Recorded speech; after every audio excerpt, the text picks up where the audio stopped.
The first. Hello. Oh no, I was gonna say it's the first pod of 2023, but it's not because we were here on It's not New the Year's first Day. pod of 2023. The first Goose 2023 day after show pod. So that's exciting. Hello, everybody. We're here with very special guest. Finally getting her on the pod, Micah Atkind.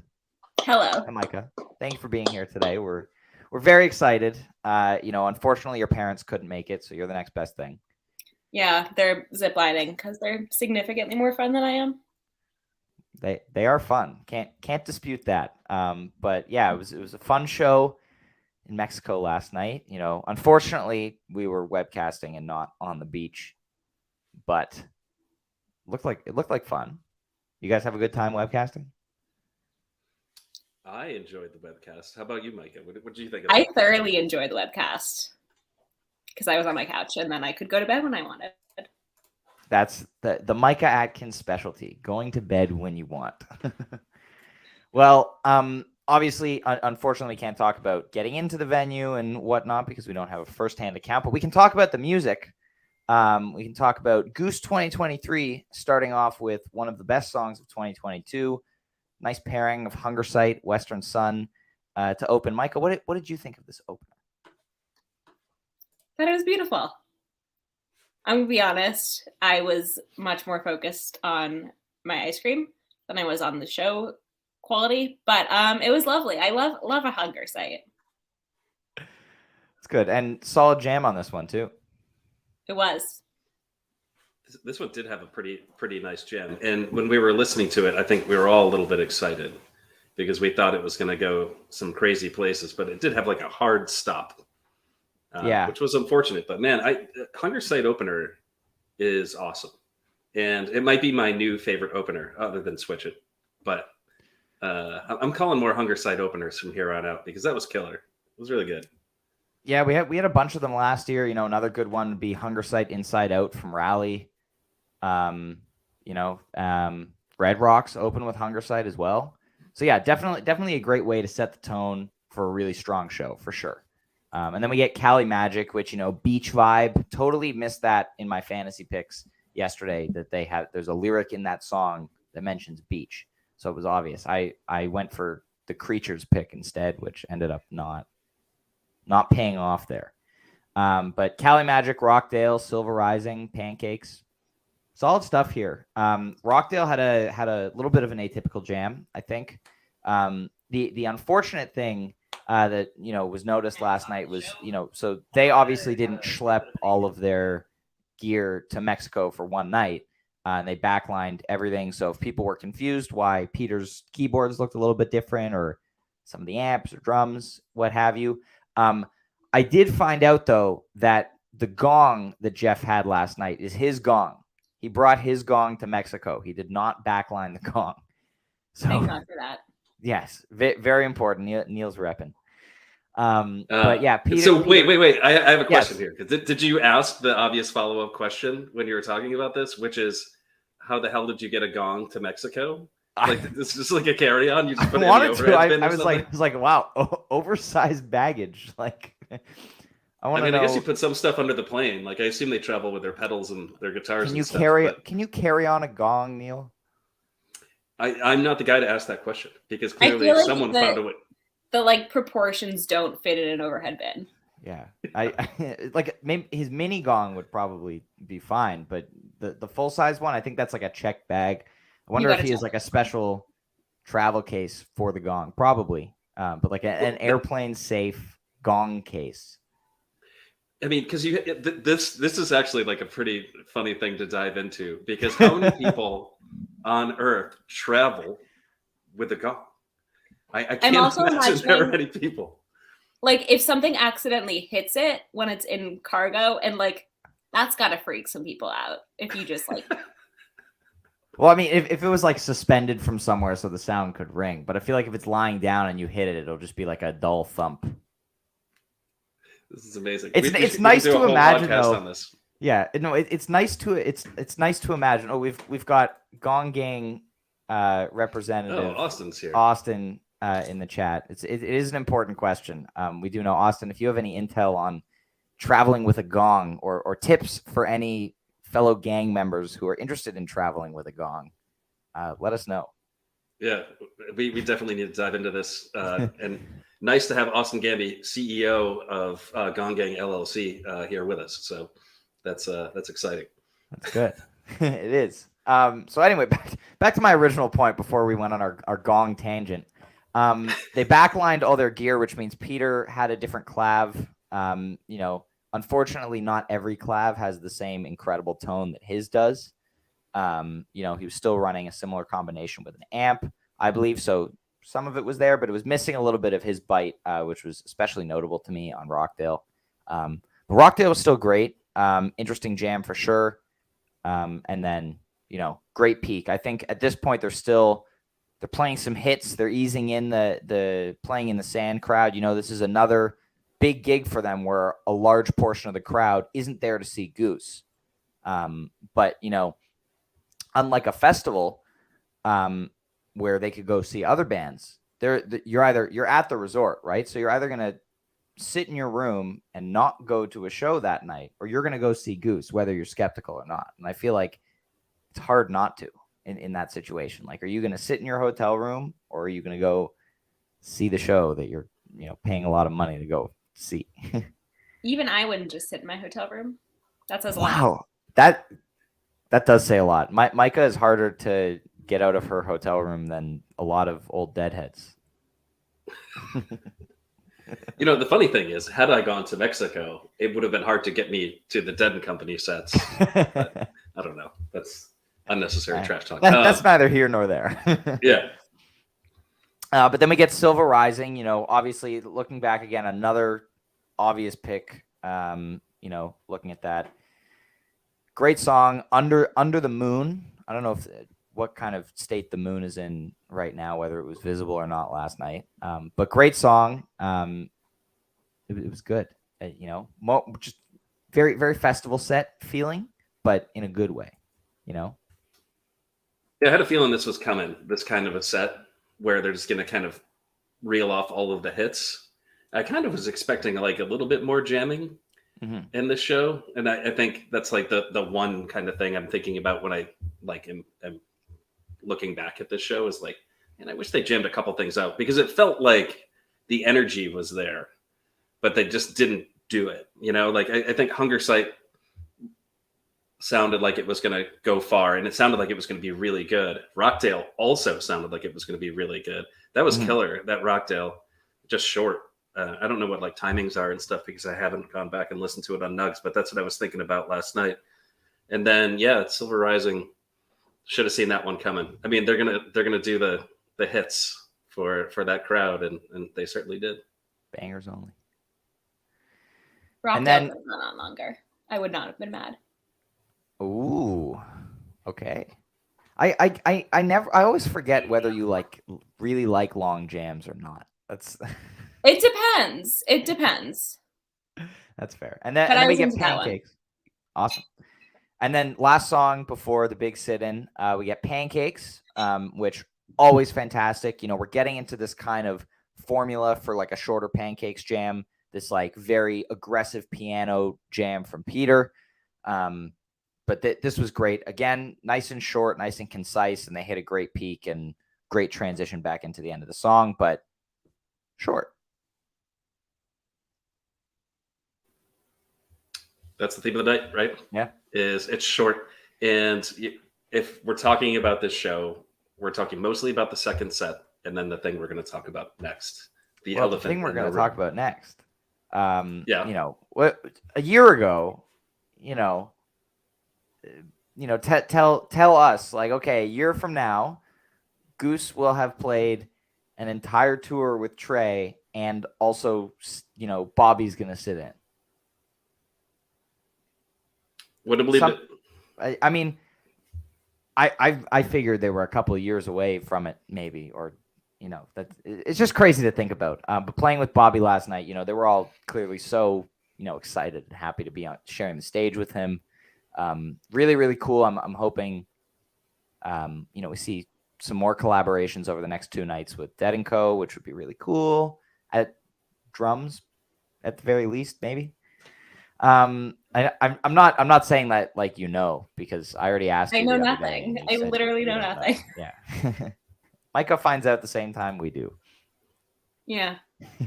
But it was great. It was funny that Peter, invited Bobby on stage and then promptly left. For yeah. I was surprised to see him walk off stage. Like I didn't think it was going to be like a duet thing. I kind of assumed Peter would stay and play some guitar as well, which he didn't do at all last night. Yeah, yeah, that's crazy. Well, maybe there's a reason for that. Actually, maybe his guitar didn't make it, or something happened in transit. That's actually a good question. It was on stage. He used it in like at the beginning of Tomorrow Never Knows, I think, and that was the only time he picked up the guitar all night, which was so interesting to me because Two Guitar Goose is such an incredible highlight of the band, and also again fans of a band like the Dead, which is much more guitar centric than keyboard centric.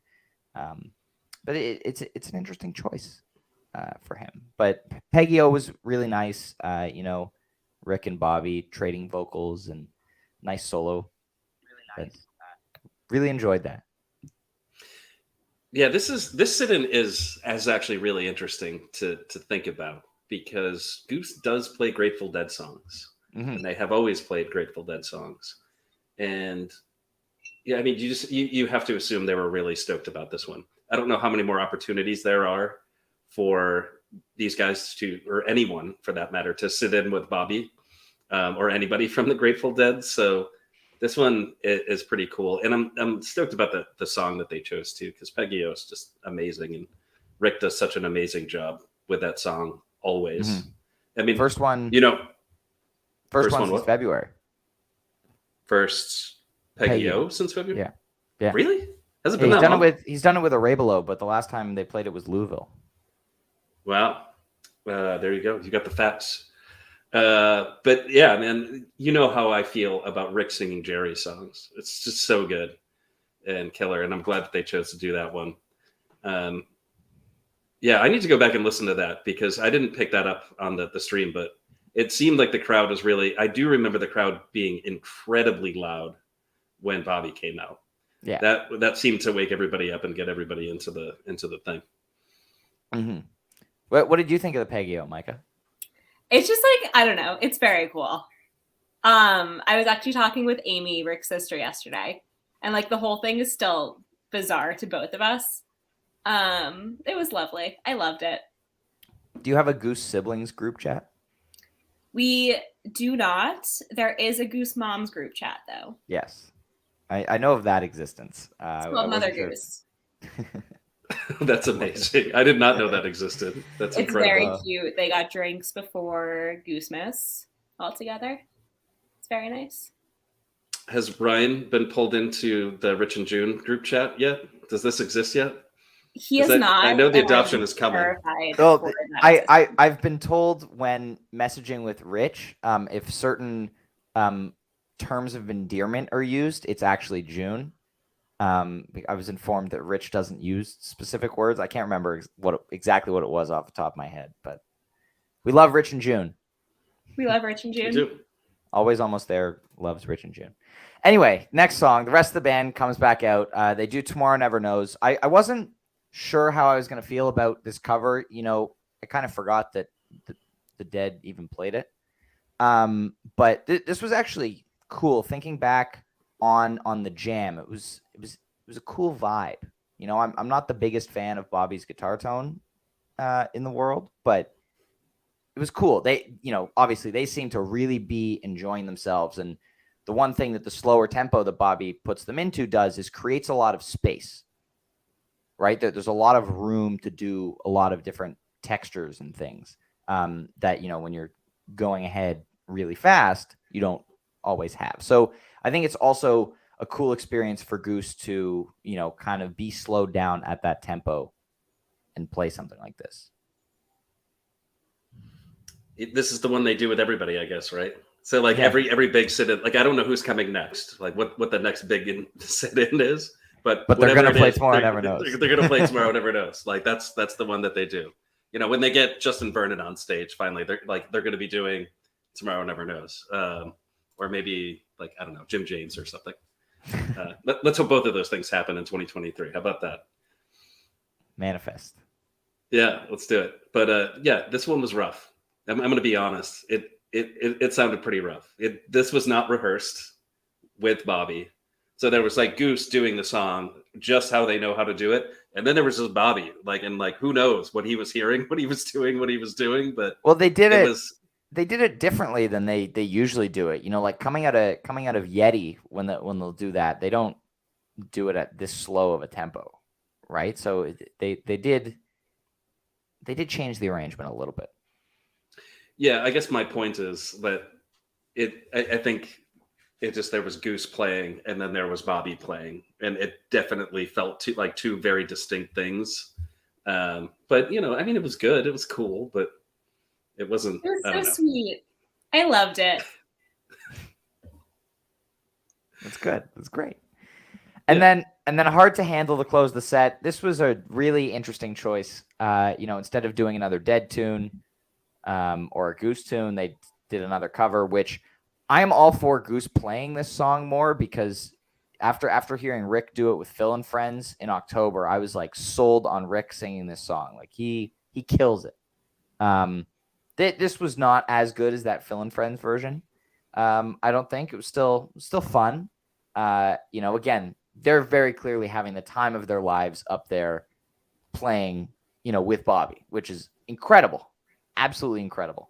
But I do wish they had done another Dead song, you know, at least at some point in the show, even without Bobby. But it was fun. This was a 413 show bust out for Goose. Last played July 14th, 2017. So the first time that they've played it with Peter in the band. And Jeff. That's I don't know. I don't know if you can call covers a bust out. We were talking about this last night, but that is a long time to go without playing. They haven't played in 413 shows. Yeah, I guess. I mean, but has it ever really been a regular part of their catalog? Like, I don't. That doesn't matter. It's still bust out if it was last played 400 shows ago. I guess. I mean, it's a cool choice. I mean, yeah. I can think of like a whole ton of Dead songs I would have loved to have heard, but this one was like a nice surprise and it was pretty cool. Micah, hard to handle? Yeah. It's good. Awesome. And then you stayed awake through set break. I did. I was debating going to bed, but I powered through like a song and a half of second set. That's impressive. For anyone who doesn't know, Micah is famous for going to bed at set break or before the show even starts. Making it through an entire webcast is like a once a tour, if that. So second set opens up with Animal and Don't Do It. You know, felt like interesting picks for the beginning of a second set for sure. You know, Animal had a little bit of an extended middle section as it's been doing lately. And Don't Do It is always fun. You know, great cover. Goose sounds so good covering the band. And so at this point, you know, we were talking in our group chat. We were wondering if it's going to be just another like kind of festy, jukeboxy set. And then they rip out Thatch. And this is when it went from like, okay, we're hanging out on a beach and we're playing a fun show to like, wait a minute, like we're gonna fuck some shit up here. Like, you know, it's awesome that it's very evident that the band loves Thatch as much as we do. Like this song is just so incredible every time, and you could tell as they built, like, you know, as Rick was just shredding the solo in it, like they were all just loving it, and the crowd seemed to be really into the Thatch as well. Micah, what are your opinions on Thatch? Yes, tell us. Yeah, we're dying to know. This is the whole reason we had you on. We wanted you to come on and talk about. We want Thatch. Micah's Thatch opinions. I honestly have not listened to very many Thatches. I'm a fan, generally speaking, but I haven't listened to so much recently. Well, I am excited about this song, and like every time, I mean, I sound like a broken record because I say this every time we talk about this, but every time they play it, it sounds better than the last time that they played it. Yeah. And I mean, it crushes. Like, you know, the last two versions I absolutely loved. The first time they played it, I was like, yeah, I wonder about this song. And like now it's like when I go to a show, this is the best song. I would like Thatch to be in that set. Yeah. And what I want even more than that is a 20 plus minute version of Thatch where it just absolutely goes off the rails, and it's just like a full on like funk explosion for, you know, like 20-25 minutes, and that is Brian. going to be killer when it happens. Yeah. Brian, would you rather get Thatch or Moby? I mean, so I've now seen both. And I don't know either one. Give me either one. I can't choose between like two favorite children. I'm not your dad. Like, you know, I can't. I'm the least favorite child. It's fine. I would choose Thatch over Moby. I mean, Moby's cool, and I think some of the shine has worn off of Moby for me now. But I was really, really stoked on it like a year ago, and like, no, I mean, it's good. Like, I love it. Don't get me wrong, but there isn't much more than a couple minutes of Moby. But when you get Thatch, you're getting. It's true. This is a good point. Thatch. That's the point I was just making. Longer. Yeah. So you get more goodness with Thatch, but Moby is pretty cool. Yeah, that's true. Okay, Mike, I'm taking a very Thatch. good question. Thank you for that. And then we get, you know, undisputed Jam of the Year 2023 right here. This Old Sea comes out. You know, I was very happy to hear this. You know, after the Raging Thatch, you know, I felt like the time was ripe for us to get some good improv in, and they did it. You know, nice and concise. I think it was around 15 minutes or so.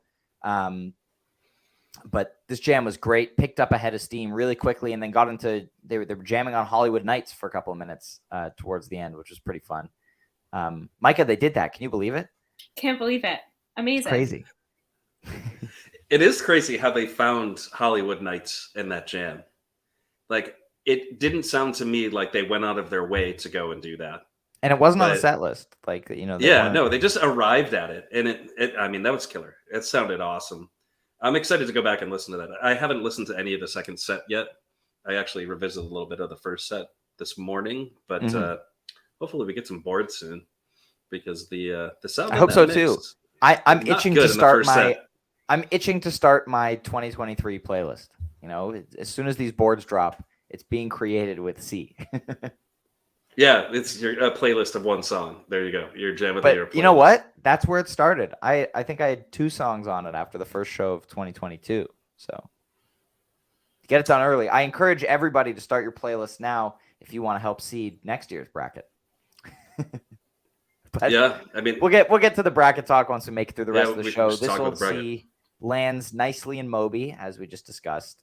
Great. Peter took this one on piano instead of electric piano, which was interesting. I was hoping he would take it on electric piano so I could hear it on, you know, Rhodes instead of his usual vintage vibe. Slight difference in the sound, if anybody was wondering. And then we get a nice, fun, hot tea to close the set. You know, there was Tumble and Arcadia on the written set list. Sad we didn't get those. But they would have been killer. Nice Trevor bass solo. They would have been awesome, both of those. But like, if you didn't see Hot Tea coming at this show, like, you're saying it wasn't written on the set list? It was not on the set list. How are they not playing Hot Tea at this show? Like, I thought for sure it was coming, and here it is, closing the second set, which is, you know, it's a fun second set closer in the type of show that they're playing in Mexico. For people who like aren't familiar with the band, I do see everything coming. No, I don't at all. But you did well in fantasy. I did okay. Then the El Meg encore was nice. They're playing this song a lot these days. You know, this and Factory Fiction have really gotten a lot of play, you know, in the last year or so. Like, they've now played it 3 times, you know, since November, which is crazy to think about. Factory Fiction too has also gotten a ton of play. So it's interesting to look at these songs that were kind of lauded as like rarities and special occasion songs for a long time getting heavier rotation. But this jam, you know, again, short, only like 12 minutes or so. Had a nice couple of minutes of a synthy jam from Peter here. Kind of enjoyed it. It's cool. Nice way to close. I don't really remember much of the jam. I was on probably like my 5th Jeb with lime at this point. Ice cold Jeb. But definitely was drinking some tequila last night watching the show. I'm kidding. No, this was really cool. And he's not, for the record, he's not kidding about the tequila. Yeah, no, there was tequila last night. Yeah. No doubt. Okay. Well, I mean, you had to, right? Like you're celebrating Goose playing in Mexico. Like you have to have some tequila with a jeb. Jeb, right? Yes. So For those of you that not don't on Twitter, know, yeah, a jeb is a glass filled moderately high with tequila and then topped off with club soda. That's it. That's a jeb. And then if you add grapefruit soda, that is not a Paloma. That is a grapefruit jeb. Yep. And those are the two cocktails. Yes. Yes. So, Micah, are you a fan of a jeb? I am a fan. I haven't been doing tequila much lately. Happens. it's a shame. Happens to the best of us. But anyway, that's the show from last night. Couple items of housekeeping for those of you who are not aware. It's bracket season. And if you're not aware, that probably means that you're not following us on social media because we have been posting incessantly about it for a little while. You don't have to do it. I was just about to ask, Micah, have you filled out your bracket? Okay, before we get there, we have a question from the chat. Micah, what's your go-to cocktail? What's my go-to cocktail? I like when I'm out, I usually just do like vodka soda, splash of lime. But I like fun, like fruity sorts of situations. Had one a little while ago at an Israeli restaurant in Manhattan that had grapefruit and arak and lime. It was delicious. One of the best drinks I've ever had. I love it. What is arak? Arak is a liquor that's like licoricey, which I'm not a licorice fan, but it like the tiny bit tasted perfect in the drink. To go on the Upper West Side if anyone's interested. Interesting. Take Micah's New York recommendations. They're good. They are good. So, bracket season. Micah, have you filled out your bracket yet? Sure haven't. Well, good thing you still have 8.5 more hours until the deadline. The deadline to fill out your brackets for the Bracket Prediction Challenge is tonight at 11:59 because voting on the first round begins tomorrow at noon on Twitter at AAT Goosepod. And I am going to take this opportunity to announce our very exciting prizes for the Bracket Prediction Challenge. Micah, this may incentivize you to fill one out. I don't know. So third place for the Bracket Prediction Challenge will get an official Goose pin. Yes, an official Goose pin, one of the many pins that they have created over the last few years. An official Goose pin plus some assorted Jive Goose slaps, of which there are many lovely ones. Second place will receive an Always Almost There t-shirt and a Goose pin. Ooh. And first place, the grand prize winner, Neil, in addition to the pin, would you like to explain what the grand prize is going to be? Well, see, like I don't want to talk about it in words before like unvailing it, you know? That's fair. Because like I feel like it might downplay, but okay, so should we just let's say talk about it generally? Can we yes, talk about it generally. So for the first year ever, and I think this is a thing that we're gonna do going forward. 100%. There it is going to be an Always Almost There Goose Podcast Bracket Challenge Championship Trophy. And it's unlike I don't anything want to you've ever seen. It's unlike anything you've ever seen. It's fucking awesome. Like, let's just get it out there. But I'm not ready to show it to everybody just yet because it is being constructed by the finest craftsmen in all of the trophy building universe. But wait till you see this thing. Everybody's going to love it. It's going to be absolutely spectacular. It is not a glizzy. That is a question. It's gonna blow your mind. So look for an announcement about that later in the tournament. But if you want to win that very highly lauded prize, Micah, I don't have room for anything else in my apartment. What if Michael wins it? So that is the other question. It's going into storage at his parents. Has he filled out his bracket yet? Actually, this is an important question. I think he has.